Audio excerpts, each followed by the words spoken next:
we are still reeling from the impact of Hurricane Helene.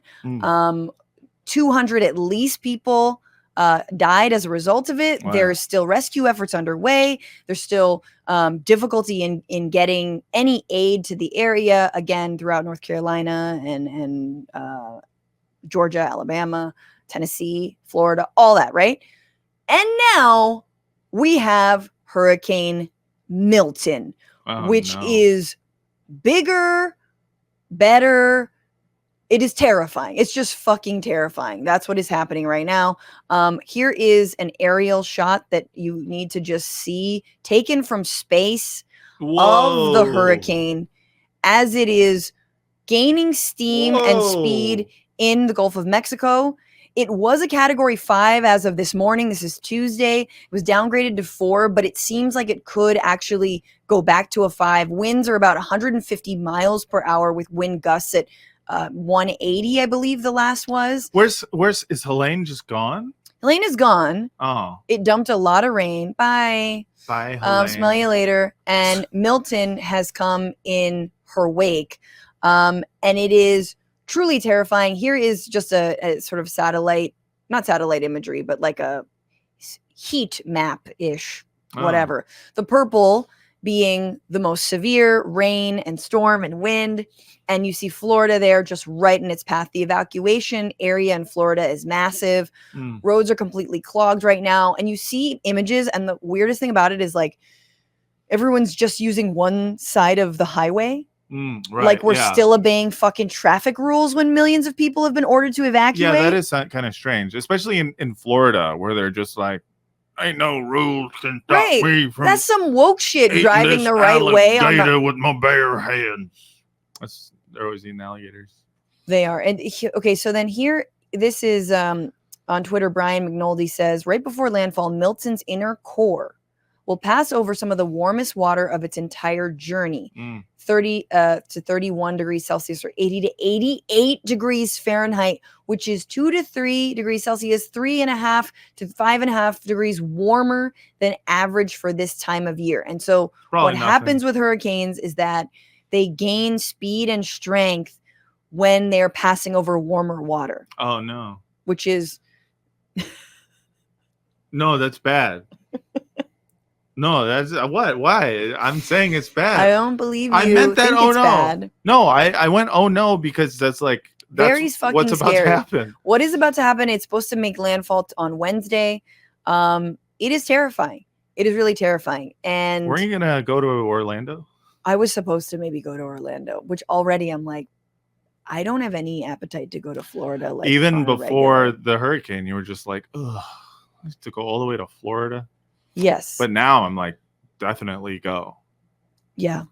I think you'll be fine. Me? Yeah. You want me to go to Florida right now? It's empty. You could have Universal Studios all to yourself. That's what you would do. No lines. Just me and the Minions ride. Yes, you want the Minions ride, just like soaking it up, like figuratively and literally. Jesus Christ. In fact, I think Disneyland is still open today. But anyway, shout out to Disneyland for still being open. Yeah. And not to mention a lot of, there are reports that businesses are requiring their workers to go to work tomorrow. Which crazy. Is fucking insane. Wow. But the real thing is... They're like, if we're not closing for a pandemic, you think we're going to close for a hurricane? Both of these things were invented by the Jews. Exactly. Well, that is effectively what people like Marjorie Green have been saying, but we will go into it in a little bit. Let's get into okay, so the politics of this. One of the things to know is that Ron DeSantis signed a bill last year that deleted the words climate change from any state laws. Cool. He particularly has been focusing on just like maximum energy output, that we need to stop focusing on like mitigation and just start focusing on how quickly we can burn as much oil as possible. Sick. He has had some climate preparedness in like the state budgets and has been okay with that. But he also, when the Inflation Reduction Act was signed, he rejected $350 million in climate funding before Hurricane Idalia. This was last year. So in other words, he's okay with like building bigger, walls. Republicans love to build walls. Sure. But if there's any funding, $350 of federal money to say, here's rebates when you retrofit your homes, or you switch to, like you switch from a gas stove, to whatever it is, like a conductive convection oven. A convection oven. Yeah. Whatever it is. You know what I'm saying? Gotcha. I get you. The heat pump versus the air conditioning. All of the ways you can save energy, all the ways you can retrofit your home and emit less carbon. Yeah, he's just like, he rejected that. He's like, that's a wokeness and that is, yeah, he just believes that that's all a woke plot. Absolutely. I mean, and then he has said time and time again that the hurricanes are just a fact of life in our Sunshine State. That's just how we live. We live like this. And then we just rebuild on the sand because our insurance companies give us the money for it. Oops. Our insurance companies are no longer actually insuring our homes. That's crazy. Yes, because they know that Florida will be underwater very soon. So it's just terrifying. I want to go to what is happening in terms of like FEMA, because right now, Mike Johnson is refusing to call back Congress from recess. They're on a vacation. Yeah. Hopefully not. I mean, some of them are being called back if they're in Florida already. Yeah. Just nature's calling them back. Mm-hmm. So he won't call them back in order to approve more funding for FEMA, and FEMA is desperate for it. Biden called on congressional leaders to approve more money for disaster recovery on Friday. While FEMA's disaster relief fund has the resources it requires right now to meet immediate needs, the fund does face a shortfall at the end of the year. He wrote, without additional funding, FEMA would be required to forego longer-term recovery activities in favor of meeting urgent needs. Congress should provide FEMA additional resources to avoid the unnecessary trade-off, give the communities we serve the certainty of knowing that help will be ongoing both for the short and long term, et cetera, et cetera, et cetera. So Mayorkas has been sounding the alarm. On Wednesday, he said that FEMA was facing a dire cash crunch, saying that while the agency can meet immediate needs, again, as Biden echoed, doesn't have the funding to make it through hurricane season. Just before Helene hit, Congress replenished the agency's disaster relief fund, $20 million as a stopgap measure through December 20th. The bill also gave FEMA flexibility to draw on money as needed, but it left out billions that had been requested in supplemental disaster funding. So the New York Times is much more reporting on how stretched FEMA is. Right. Just 9% of FEMA's personnel, or 1,217 people, were available to respond to Hurricane Milton or other disasters, according to the agency's daily briefing. This is just like the levels of FEMA staffing are so low, and in part because people are burnt out. A report last year by the Government Accountability Office found that 35% of FEMA's positions were unfilled because of rising disaster activity during the year, which increased burnout and employee attrition. Wow. So just so I'm clear, we live in a first world country. Yeah. Just so I'm clear, in order for more funding to be approved, it has to go through Congress, right? It's got to go through Congress. And also, does the governor of the state have to approve FEMA coming in? I don't believe so. Okay. But Ron DeSantis has said that all the funding he's asked for, and additional funding, federal funding, that Biden has control over, has been granted. Right. Okay. So you can imagine they're taking a pretty big slice of the pie that was that $20 billion stopgap funding, but that they need more to make it through this entire, hurricane season, which Donald Trump has said, it's amazing we're having hurricanes now, right in the middle of hurricane season. Wait, he's just like, coincidence? No. Must be the Jews. Like, it's just, well, he starts off with it like coincidence, and then he says, well, it is during hurricane season. So the other thing to know is that obviously the right is wasting no time in spinning this. We talked about it last week, but here's Donald Trump campaigning, and this is the kind of thing that he is saying about FEMA. So the point that FEMA now has a misinformation website that it's set up about everything that's going on. A luxury hotel, and illegal migrants come in and they're going up and occupying the hotel. That's what's happening. They stole the FEMA money just like they stole it from a bank so they could give it to their illegal immigrants that they want to have vote for them this season. You know, they're trying to get them on the voters' roll. We cannot let that happen. I want to live the way Donald Trump thinks illegal immigrants live. Yeah. Like 5-star hotels. The way that he describes undocumented people as living, it just sounds dope. And not only that, but it actually sounds like what any like normal country in the first world would do, which is like help people out who need help. You know what I mean? Sure. Like he's generally describing undocumented immigrants as living under socialism, and I'm just like, yeah, that's actually, I'm okay with that if it's for everybody. But this is amazing, right? Because he's basically like, all the hotels are booked up in outside of the evacuation zone in Florida. People can't escape. People will absolutely die. And Donald Trump wastes no time in not just accusing the government of denying funding to these states because they're red states, but now is saying that they are, they're not funding FEMA, when in fact it was Republicans who weren't funding FEMA. And the Republicans, mind you, wanted to fucking shut down the government. Right. They wanted to shut down the government, and Mike Johnson was like, that's a bridge too far for me. And everyone called him a cuck. All right. Wasn't everyone mad? Or at least the right MAGA flank was mad at him for not shutting down. They're always mad for not shutting down the government over the idea, again, that undocumented people are voting, which they are not. Now, Donald Trump, everything he says has a shred of this is based in some sort of reality, right? That then you are twisting to again score political points in a time when people are dying. Mm-hmm. So the shred of reality is that FEMA does administer shelter and service programs that allocate funds to migrant support groups, nonprofits, and state and local governments. Yeah. That money, though, comes from an entirely different, separate pot funded by Congress for U.S. Customs and Border Protection, not FEMA's disaster relief fund. Right. So this is two different buckets of money. In fact, the only time that they became one bucket was under Donald Trump. According to Salon, the money being pulled from FEMA to cover the cost of housing and detaining immigrants occurred in 2019 when Trump was president and his administration yanked a total of $271 million from the Department of Homeland Security, including $155 million from FEMA's disaster relief fund to address a surge in asylum applications, which is fine. Yes. But if you're going to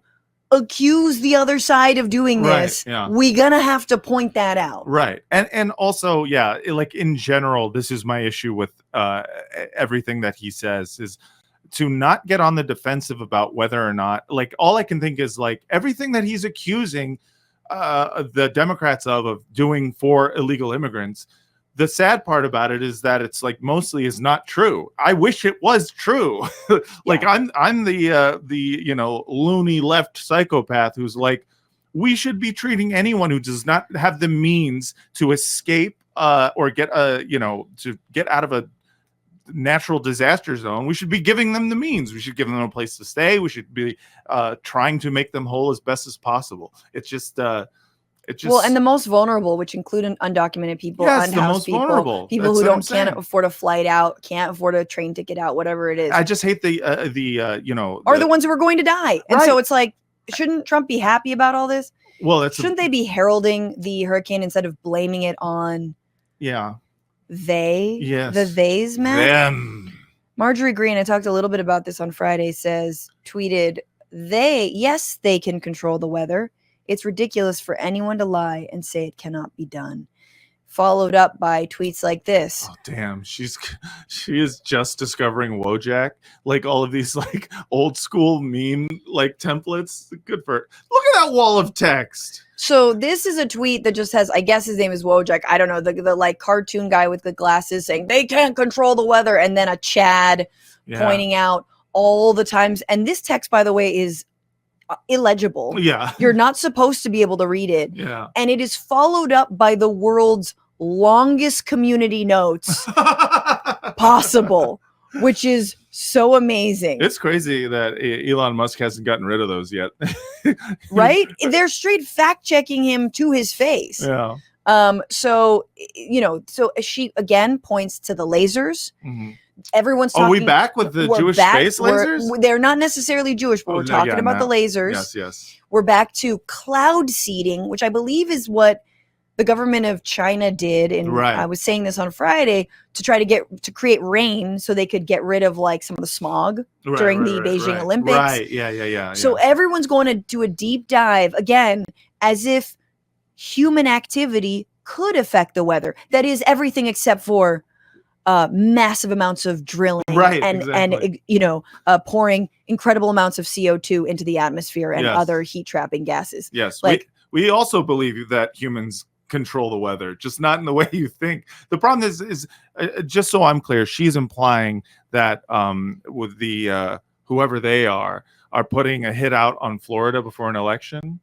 Is that essentially like you're trying to stop Donald Trump from winning Florida, so you created a hurricane during hurricane season? Yes, I mean, look at this. This couldn't be God.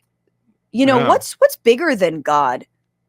Chuck Schumer. Chuck Schumer is way bigger than God. Nancy Pelosi. Oh, Nancy P is God. Look at that. All they had to do.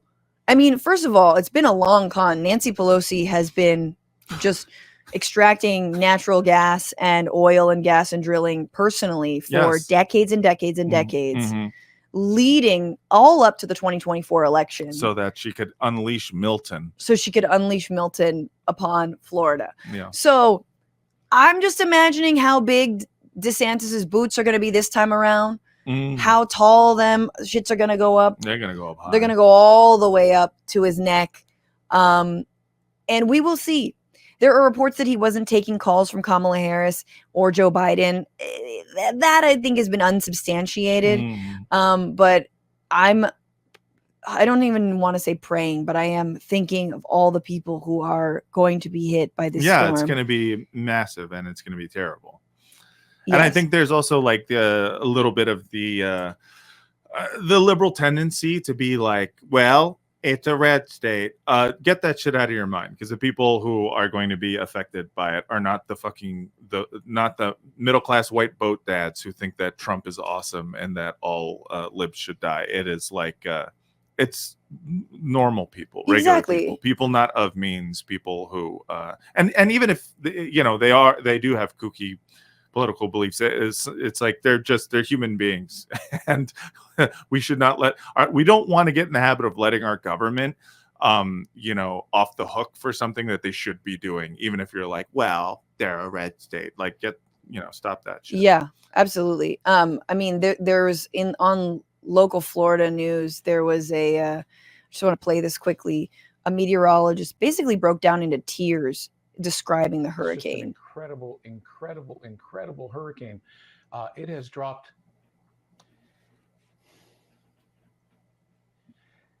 50 millibars in 10 hours. I apologize. This is just horrific. Dude, if I only knew what a millibar was, I don't know, dude. I'd be so fucking I feel like scared that's too. Like half a Xanny bar. I'm sorry. That is gutting. Like, to get like a meteorologist so terrified and so afraid, and then there's more, right? Because he didn't just break into tears. He immediately made the connection. And look, we should not politicize the weather at all when it comes to who you save, who you help, thinking that it's a red or blue state, or that, a fucking hurricane gives a shit, or that the Jews or the Democrats are creating hurricanes. But it is absolutely political to continue an extractive capitalist model and pretend like it is not, on the other side of it, killing us and will kill us all. Here he is, connects it very clearly. Maximum sustained winds are 160 miles per hour, and it is just gaining strength in the Gulf of Mexico, where you can imagine the winds. I mean, the seas are just so incredibly hot, record hot, as you might imagine. You know what's driving that. I don't need to tell you. Global warming, climate change, leading to this and becoming an increasing threat. There you have it. I think that piece was really important. It's not just that he's crying. He's like, no. This is what's doing it. Yeah. And he's also going, what are we doing? what are we doing? Like not naming what this is, and that this is unsustainable. I mean, it's like every year we have another first time in 1,000-year disaster, you know, Yeah. or like 100-year storm, 200-year storm. It's like stopped being 100 or 200 years between these things. Yes. And we just, you know, we survive it, or at least those who do survive it, and then we move on. And Yep. we pretend it didn't happen, and we it's just yeah, it's insane. What's going on, Frantifa? If you haven't already, subscribe to this channel right now. Hit that button. And also, you can become a patron and support the show every single week. Get access to bonus episodes and exclusive merchandise. Patreon.com/Bitchuation Room. Do it.